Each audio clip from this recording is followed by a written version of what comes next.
একটা সকাল হঠাৎ করে শুরু হয় আর চোখের পলকে সন্ধ্যা নেমে আসে। মাঝখানে কত কাজ, কত কথা, কত দৌড়, সবই শেষমেশ এক নীরবতায় মিশে যায়। মানুষ ভাবে সময় অনেক আছে হাতে, কিন্তু দিনগুলো ধীরে ধীরে ফুরিয়ে যাচ্ছে। যে কাজটা পরে করব বলে ফেলে রাখি, সেই পরেরটা আর কখনো হয়তো বা নাও আসতে পারে। একটা মুহূর্তেই বদলে যায় সব হিসাব। জীবন তখন শুধু দ্রুত ফুরানোর একটা গল্প। হ্যালো এভরিওয়ান, আসসালামু আলাইকুম। কেমন আছেন সবাই? জীবনের ডায়েরি ইউটিউব চ্যানেল থেকে আমি মুক্তা চলে আসলাম বরাবরের মতো নতুন আরও একটি ভিডিও নিয়ে। দূর এবং কাছে, দেশ এবং দেশের বাহিরে যে যেখান থেকে ভিডিওটি দেখছেন, আশা রাখি সবাই ভালো আছেন। আলহামদুলিল্লাহ, আমরাও বেশ ভালো আছি। সুন্দর একটা মিষ্টি সকাল দিয়ে দিনটা শুরু করলাম আলহামদুলিল্লাহ। আমার বারান্দার গাছগুলোতে একটু পানি দিলাম, গাছগুলোর সাথে কিছুটা সময় পার করলাম, তারপর চলে আসলাম নাস্তার পর্বে। নাস্তা শেষ করে সংসারের কাজকর্ম শুরু করলাম। আমাদের মধ্যবিত্ত ফ্যামিলিতে অল্প বাজেটে গরুর গোশত আর মুরগির গোশত আনা হয়েছে, সেগুলো গুছিয়ে রাখবো আর বাচ্চাদেরকে কিছু পরিমাণ মুরগির গোশত রান্না করে দিব। আমরা যারা মধ্যবিত্ত ফ্যামিলি আছি তারা অনেকটা হিসাব করেই সংসারটা চালাই, কারণ আমাদেরকে বুঝতে হবে আমরা মধ্যবিত্ত, আর মধ্যবিত্তরা চাইলেই সব কিছু করতে পারে না। মধ্যবিত্তদের অনেক হিসাব করে সংসারটা চালাতে হয়। আমরা আমাদের চার দেয়ালের মাঝখানের জীবনটা অতি সহজেই সবার সামনে তুলে ধরতে পারি না, কারণ আমাদের আত্মসম্মানটাকে আমরা অনেক বেশি ভালোবাসি। আমার প্রতিদিনই কিছু না কিছু বাজার আসে, আর বাজার গুছাতে আমার বেশ ভালোই লাগে। এখানে গরুর গোশত আর মুরগির গোশত আনা হয়েছিল, তো মুরগিগুলো কেটে একটু ভালোভাবেই ধুয়ে এনেছি। এখন আমি বক্সে করে ফ্রিজে তুলে রাখবো। কিছু পিস বড় করেছি, বাচ্চাদেরকে রোস্ট রান্না করে দিব। সাথে ছোট ছোট পিস করেছি ওইগুলো রান্না করার জন্য। মুরগির গিলা, কলিজা, হাত পা এগুলো আলাদা করেছি, এগুলো একদিন ভুনা করে দেব। এটা হচ্ছে আমার এক টুকরো সংসার, স্বাধীনতার একটা ঘর। একটা সময় আছে যখন মেয়েরা মনে মনে একটা আলাদা সংসারের স্বপ্ন দেখে। তার মানে এটা না যে শ্বশুর বাড়িতে অনেক কাজ করতে হয়, সেই কাজের ভয়ে। একটা আলাদা সংসার মানে আলাদা করে বাঁচা, শান্তিতে নিঃশ্বাস নেওয়া। একটা মেয়ে যখন নিজের আলাদা সংসার চায়, যখন সে পায় এক টুকরো স্বাধীনতা, যেখানে কাউকে কোনো কাজের কৈফিয়ত দিতে হয় না। কি করলাম, কি পড়লাম, কতটা বা কি খেলাম, সেই নিয়ে কারো প্রশ্নের মুখোমুখি হতে হয় না। হয়তো একা সব কিছু সামলাতে গিয়ে কষ্ট হয়ে যায়, অনেকটাই কষ্ট হয়, কিন্তু দিন শেষে মানসিক একটা শান্তি খুঁজে পাই। তবে একটা কথা না বলে পারছি না, সত্যি কথা বলতে কি জানেন, হাজব্যান্ড যদি মনের মতো হয়, মেয়েদের কাছে তার ঘরটাই হয়ে যায় পৃথিবীর সবচেয়ে আপন জায়গা। বাবার বাড়ি তখন ভালোবাসার স্মৃতি হয়ে যায়, আর স্বামীর ঘরটা হয়ে ওঠে জীবনের বাস্তব সুখ। তো ভিউয়ার্স, অনেক কথা বললাম, কথার মাঝে কাজকর্মও কিন্তু কিছু কিছু শেষ করে ফেললাম। এইখানে গরুর গোশত আর মুরগির গোশত আমি একদম বক্সে করে ফ্রিজে তুলে রেখেছি, আর এই যে আলাদা করে রেখেছি এটা আজকে বাচ্চাদেরকে রান্না করে দিব। সেই সাথে পোলার চাউল আনা হয়েছিল, 1 প্যাকেট পোলার চাল আজকে রাখবো রান্না করার জন্য, আর 2 প্যাকেট আমি তুলে রাখবো। আমার যে কথাগুলো হয়তো বা কেউ খারাপভাবে নিতে পারেন, আবার কারো কাছে ভালোও লাগতে পারে, যেটা বাস্তব। আমি কিন্তু সেই কথাটাই বলেছি। আসলে আমার কথাগুলো যে সবার কাছে ভালো লাগবে এমনটাও না। আমার কথাগুলো হয়তো বা সত্যি কারো শুনতে খারাপ লাগতেও পারে। আমি স্ত্রী হিসেবে হয়তো পারফেক্ট, কিন্তু বউ হিসেবে পারফেক্ট নাও হতে পারি, কারণ জয়েন্ট ফ্যামিলিতে আমার কখনো থাকা হয় নাই সেইভাবে। তাই হয়তো বা তাদের মনের মধ্যে একটা ভুল ধারণা থাকতেও পারে আমাকে নিয়ে। তো যাই হোক, আজকে আমি আপনাদের সাথে একটা কমেন্টস পড়ব, কারণ আমি আমার ভিডিওতে কখনো কমেন্টস পড়ি না, সেভাবে আমি পড়তে পারিও না। অনেক অনেক আপুরা দেখি খুব সুন্দর করে কমেন্টস পড়েন, তো কখনো আমি ট্রাই করি নাই, তবে আজকে একটা আপুর কমেন্টস পড়ব। এখানে 5 কেজি পেঁয়াজ আনা হয়েছিল, তবে পেঁয়াজগুলো প্যাকেট খুলতেই দেখি তেমন একটা ভালো না। বেশি দিন পেঁয়াজগুলো খাওয়া যাবে না। 5 কেজি পেঁয়াজ যদিও বেশি দিন যায় না, কারণ আমি তেল আর পেঁয়াজ খুব বেশি পরিমাণ খাই। তো পেঁয়াজগুলো রেখে দিয়ে তারপর চলে আসলাম রুমটা গুছিয়ে নেব। এই যে আমার মানি প্ল্যান্ট, এটা কিন্তু বিশাল বড় হয়েছে ডালপালাগুলো। এটা এখন ঘরে নিয়েছি, কারণ বারান্দায় এটা রাখার জায়গা নাই। যেহেতু ডালপালাগুলো বড়, তাই ভাবলাম ড্রেসিং টেবিলের উপরে এক সাইডে রেখে দিই। আর ডালগুলো কাটতে অনেক বেশি মায়া লাগে। যে এসে দেখে সেই বলে যে ডালগুলো কেটে দাও, তাহলে গাছটা অনেক ছড়াবে। কিন্তু বিশ্বাস করুন, ডালগুলো কাটতে অনেক বেশি মায়া লাগে আমার কাছে। তো কিছুদিন এভাবে থাক, হয়তো পরে ডালগুলো কাটবো।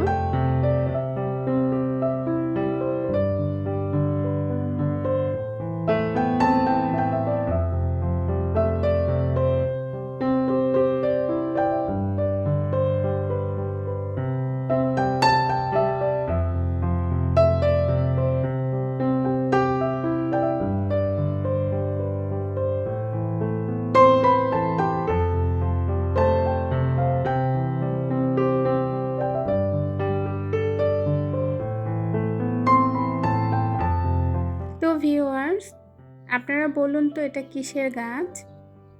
আমি মাত্র 4-5 দিন হয় গাছটা পানিতে রেখেছিলাম। যদিও গাছ রাখি নাই, এটা গাছ হয়েছে। তো আপনারা বলতে পারবেন কি না? আমি বলবো না, আমি দেখব আপনারা কে চিনতে পারেন বলতে পারেন। কমেন্টে অবশ্যই আপনাদের মূল্যবান উত্তরটা রেখে যাবেন। আমি দেখব আপনারা বলতে পারেন কি না। তো যাই হোক, আসেন কাজের ফাঁকে ফাঁকে আমার মিষ্টি একটা আপুর কমেন্টস পড়ি। টুনাটুনি সংসার থেকে আমার প্রিয় মিষ্টি আপুটা বিশাল বড় একটা কমেন্ট করেছেন। আপু, আমি কিন্তু তোমার নামটা জানি না, মানে ভুলে গিয়েছি, মনে নাই, কিছু মনে করো না। তো খুব সুন্দর একটা কমেন্টস পড়ার পর আমার সত্যি অনেক ভালো লেগেছে। প্রথমেই পাউরুটি কেটে নিলে, এবার ডিম দিয়ে পাউরুটি ভেজে নিলে ঝালঝাল করে। আপু, পাউরুটিটা দেখে মনে হচ্ছে অনেক টেস্ট হবে। এবার মুগ ডাল ঢেলে নিলে, দুধও ঢেলে নিলে। এই ভিডিওটা পহেলা বৈশাখের আগের ভিডিও। এবার মুরগি রান্না করে নিলে। আপু, আমিও ঠান্ডা ভাত খেতে বেশ পছন্দ করি। আপু, তুমি মুরগি রান্না করলে। এবার মুগ ডাল ভেজে নিলে, সাথে মাছের মাথা ভেজে নিলে। আজ মাছের মাথা ভাঙবে না, আস্ত করে রান্না করবে। এবার সেমাই রান্না করলে। এবার ডিমগুলো গুছিয়ে নিলে। এবার দুধের মধ্যে সেমাই দিয়ে দিলে, কষানো মশলার মধ্যে ডাল দিয়ে দিলে। এবার মাছগুলো দিয়ে নিলে। আপু, মুড়ি ঘন্টটা দারুণ হয়েছে, পানি ফুটিয়ে নিলে। আপু, সব মিলিয়ে ভিডিওটা অনেক সুন্দর হয়েছে। আপু, তুমি তোমার ভিডিওতে একদিন আমার নাম নিও, অনেক খুশি হব। আপু, অনেক অনেক ভালোবাসা আর দোয়া রইল তোমার ও তোমার পরিবারের জন্য। অসংখ্য অসংখ্য ধন্যবাদ প্রিয় আপু, এত মিষ্টি করে একটা কমেন্ট করার জন্য এবং ধৈর্য নিয়ে আমার পুরো ভিডিওটা দেখে, এতটা সময় নিয়ে ধৈর্য নিয়ে তুমি যে আমাকে এত সুন্দর একটা কমেন্টস করেছো, সত্যি আমি অনেক বেশি কৃতজ্ঞ তোমার কাছে। আমার প্রতিটা আপু খুব সুন্দর সুন্দর কমেন্টস করেন, যদিও আমি স্বার্থপরের মতো তাদের ভিডিওতে এত সুন্দর করে কমেন্টস করতে পারি না, কারণ আমি সারাদিন অনেক ব্যস্ততার মধ্যে থাকি, আমাকে অনেক ছোটাছুটি করতে হয়, সেজন্য আমি সবার ভিডিওটা বসে দেখে এত বড় করে কমেন্টস করতে পারি না। হ্যাঁ, আমি সবার ভিডিও ফুল দেখি, আমি ছোট করে কমেন্টস করি, আর যখন যারটা সময় করে দেখতে পারি আমি কিন্তু তাদের ভিডিওতে সুন্দর করে কমেন্টস করে আসি।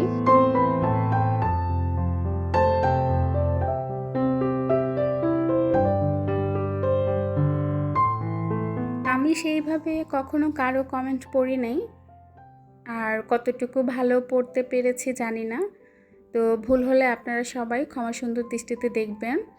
তো আমি আমার রুমটা খুব সুন্দর করে গুছিয়ে নিয়েছি, আমার এক টুকরো শান্তির নীড়, যেখানে আমি দিন শেষে নিঃশ্বাস নিতে পারি।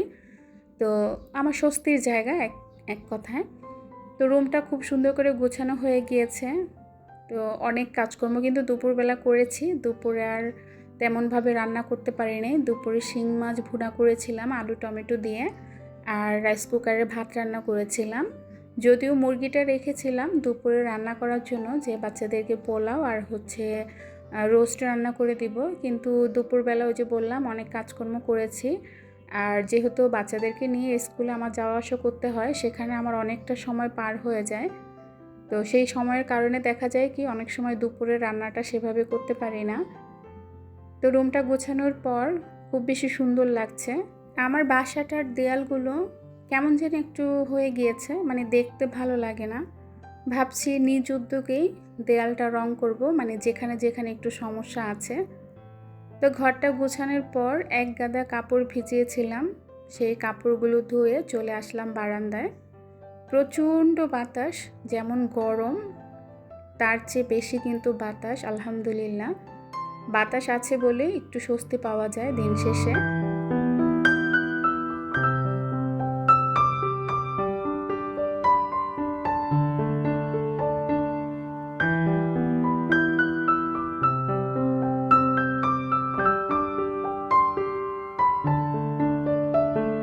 যেখানে অশান্তি সেখান থেকেই শান্তি খুঁজে নিতে হয়। বাসাটায় যদিও কিছু কিছু বিষয়ে ভালো লাগে না, আবার যখন এই যে অফুরন্ত বাতাস পাই তখন আবার মনে হয় কি এই শান্তিটা কোনো বাসায় যেয়ে পাবো না। এই বাতাস, এই যে আলো, এই যে এত সুন্দর একটা খোলামেলা পরিবেশ, এটা আসলে সব বাসায় পাওয়া যায় না। কিছু অসুবিধা থাকে, সব তো আর সুবিধা মতো পাওয়া যায় না। অসুবিধা নিয়েও মাঝে মধ্যে আমাদেরকে মানিয়ে নিতে হয়। তো কাপড়গুলো দিয়ে দিলাম বারান্দায় শুকাতে। সবগুলো কাপড় তো একসাথে দেওয়া সম্ভব না, কিছু কাপড় আমি এখনও রেখে দিয়েছি বালতিতে। এগুলো যখন শুকিয়ে যাবে তখন আবার বাকি কাপড়গুলো দিয়ে দিব। লম্বা একটা সময় বিরতি, তারপর আবারও চলে আসলাম রান্নাঘরে। দুপুরে তো ওই যে শর্টকাট শিং মাছ রান্না করেছিলাম আর ভাত, সেটা দিয়ে আমাদের দুপুরটা পার হয়েছে। এখন এই যে রোস্ট রান্না করব। ফার্মের মুরগি যেহেতু, আমি সামান্য পরিমাণ হলুদ দিয়ে সিদ্ধ করে নিয়েছিলাম, সিদ্ধ করে পানিটা ফেলে এখন ভাজা বসিয়ে দিয়েছি। আর এইদিকে পোলার চালটা আধা ঘন্টা ভিজিয়ে রাখবো। সবসময় পোলাও রান্না করার আগে আমি চালটা আধা ঘন্টা ভিজিয়ে রাখি, এতে পোলাওটা অনেক সুন্দর হয়, ঝরঝরা হয়। একদম ঘরোয়া মশলা দিয়ে রোস্ট রান্না করব। তো রোস্টে যা যা দেওয়া লাগে আর কি, আমি একটু একটু করে সব কিছুই দিয়েছি।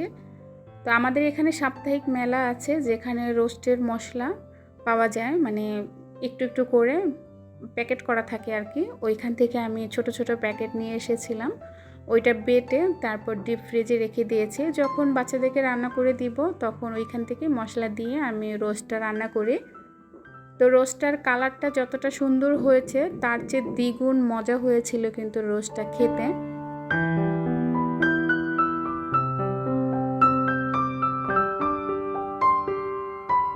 যেহেতু রান্নাটা রাতের বেলা করেছি, তো এই জন্য একটু আলোটা কম পাওয়া যাচ্ছে। আমার রান্নাঘরের লাইটের আলোটা একদমই কম, তো মোবাইলের আলো দিয়েই কিন্তু রান্নাটা করছিলাম।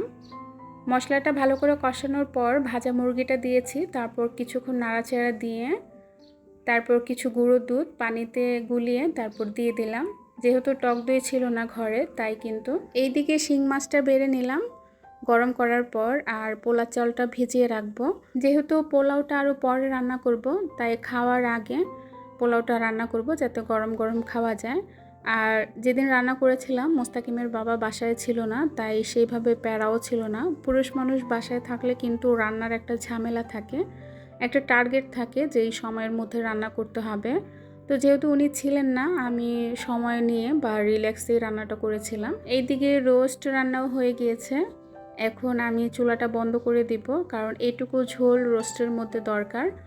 তো একদম সুন্দর পারফেক্ট হয়ে গিয়েছে রোস্ট রান্না। যদি এটা কক মুরগি দিয়ে হতো তাহলে টেস্ট আরও বেশি লাগতো। এইদিকে কিন্তু পোলাওটাও বসিয়ে দিয়েছি রাইস কুকারে। রাইস কুকারে পোলাও রান্নাটা করতে বেশি সময় লাগে না, বলক চলে আসলেই রাইস কুকারটা অফ করে রাখলে পোলাওটা খুব সুন্দর হয়ে যায়। পোলার চালটা খুব ভালো করে ভেজে তারপর পরিমাণ মতো পানি দিয়ে দিব। যদি রাইস কুকারে পোলাও রান্না করেন তাহলে কিন্তু পরিমাণের চেয়ে একটু কম পানি দিবেন, কারণ রাইস কুকারে কিন্তু খুব তাড়াতাড়ি হয়ে যায়। পোলার চালটা খুব ভালো করে ভেজে নিয়েছি, এখন কিছু কাঁচামরিচ দিয়ে দিলাম। ভালো মতো ভাজা হয়ে গেলে সেই পোলাওটা কিন্তু ঝরঝরাও হয় আর সুন্দর একটা ফ্লেভার আসে। এখন পরিমাণ মতো পানি দিয়ে দিব, পানি দিয়ে কিছুক্ষণ ঢেকে রাখবো, মানে বলক আসা পর্যন্ত। তো ভিউয়ার্স, আমার আজকের ভিডিওটা আপনাদের কাছে কেমন লেগেছে আমার ভালো মন্দ দুই দিকেই জানাবেন। কারণ আমার মন্দ দিকটা জানতে পারলে আমার কাছে ভালো লাগবে, সেটা আমি শুধরিয়ে নিতে পারবো।